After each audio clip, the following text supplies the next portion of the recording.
Hi, my name is Mustafa, and I have the honor of today moderating our first presidential debate. The candidates are as follows: Ella for the Democrats, Brett for the Libertarians, and Kirsch for the Republicans. The format of tonight's debate is as follows. Each candidate will have exactly 1 minute to respond to any questions that I pose. Only if their name is directly mentioned in a response will they have exactly 30 seconds to rebut. The primary topics of today's debate are immigration, national security, and school debt. Let's begin. Under President Obama, more illegal immigrants have been deported than under any other president, yet the FBI estimates that 11 million illegal immigrants still remain. Is this a problem, and if so, what would you do as president to fix it? I do not believe that illegal immigration poses a problem because the immigrants do the jobs that us Americans don't. We should, instead of trying to kick them out, we should help them become legal. And if all the immigrants were to disappear, we'd probably have to close our agricultural sector of the economy. Well, there is no problem with illegal immigration. I believe that if anyone wants to be an American and is in this country, they have a chance to help not only our economy, but build up their own. The problem that is being posed is immigration, but I don't see it as a problem. I see it as an opportunity. Unlike my opponents, there is a problem. It is a deep-rooted problem. Our borders are not secure.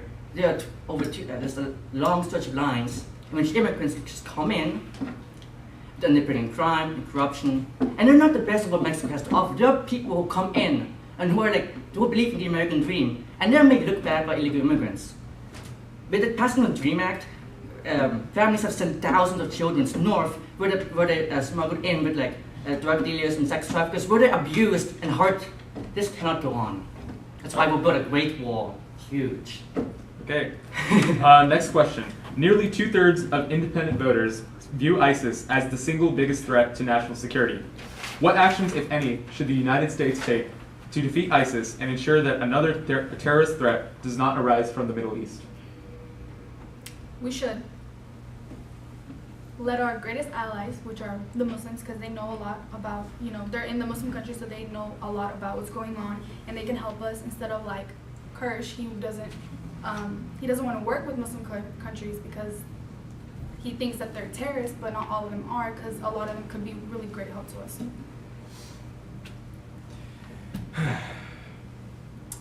Well, the best form of anti-terrorism is to remove all troops from the Middle East. We need to start focusing on problems at home. It's not our problem if ISIS is attacking somewhere else. In our country, we've had many terrorist attacks happen, 9/11, other things like that. We need to work on ourselves. We need to take time to realize that our country is not perfect, and it needs to be fixed. We need to work with Russia and Syria. That's frankly the point. We need to work with our allies, and we need to work with Arabs, and we have to actually work with them. And unlike Brett, I will not declare war against illegitimate government. I will not cut our defense spending by 43%, which will weaken us considerably. I will not do so. I will keep our American troops strong. I will keep our defense healthy and good. Okay. It's gonna be great. All right. Kirsch, Ella mentioned you by name in her response. Would you like to respond to her? I would like to say that yes, I would like to work with our Arab allies. They are the greatest source of information. We're not working with them. It's simply stupid. I would definitely work with Syria because, quite frankly, we cannot do nation building. It's like in Syria they will not accept democracy. So might as well just build up a stable regime, which will bring peace and which will end the suffering once and for all and stop ISIS in its tracks. All right. Now we move into domestic policy. The total amount of student loans has nearly doubled since 2006. As president, what role will the federal government play in ensuring college affordability? Well, let me tell you. Just give me 1 second. I'm very lucky, no. Okay. May you repeat your question one more time? Yes.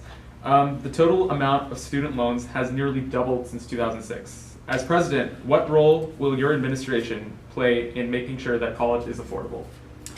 Well, we need our economy, to, go from the top, the wealthy. We need to make sure that everyone leaves debt free, so we need to make sure that the wealthy also pays more taxes, like the middle class and all that. so we can have an equal, what's that? Equal something. Okay. And like for the existing student debts and stuff like that, I will be allowing them to refinance their loans. Yeah. For education in schools, the states should control their education, not the federal government, because it allows people to create this big bubble. The government is creating a bubble by allowing people to get student loans, and it puts people in debt, and it puts them in debt not only for 1 year or 2 years, it puts them in debt for their entire life. There are people that have not been able to pay off their college debt for 40 plus years. That's a ridiculous number. And the way that we need to get rid of this is by financing it to the states. The states need to control the education, and we need to get rid of the Department of Education. And because of this, it'll encourage competition between schools, and it'll allow us to have a better financial system to fully allow schools to be working competently. I would take a more moderate path. I would keep the Department of Education. However, I would let the colleges compete. By letting the colleges compete, by setting in the founding principles of American capitalism, they would indefinitely lower prices by competing with each other. Henceforth, making colleges more affordable, reducing debt for students. And now, again, on another issue, domestic policy. The past year and a half has seen terrible atrocities committed by many domestic, radicalized, homegrown terrorists, such as in San Bernardino, in Orlando, and more recently, in Minnesota and Washington State. What role and actions will your administration take to eradicate the threat of homegrown terrorism? Well, we should shut down the terrorist networks online and prevent foreign fighters from coming into the U.S. and discovering plots before they're carried out, and support law enforcement who came to us to attack us. Well, like I said, and before, the problem is that we are trying to be the world police, and that's not simply what we are. We try so hard to be something we're not, but we need to work on our home. Homeland security is the most important thing, because without Homeland Security, we have more of these attacks happening.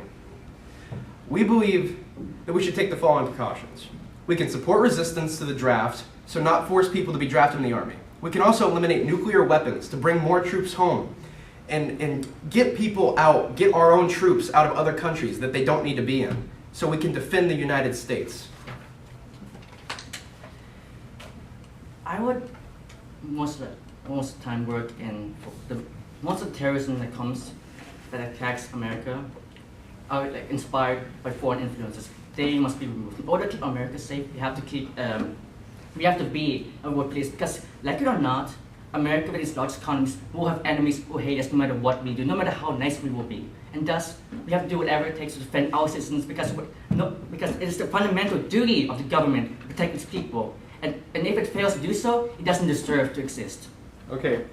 Thank you. Those are all the questions we have today. We'll now move on to the closing statements of all our candidates. They will have 1 minute each for this, beginning with Ella. As the President of the United States, I will not walk into this position blindly. Our world has been facing the wrath of terrorism by villains who have no boundaries.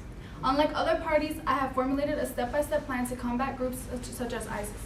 With this plan, we will not have to relive the pain we felt in cities like Paris, Orlando, and etc. We will never forget the lives that were taken by ISIS.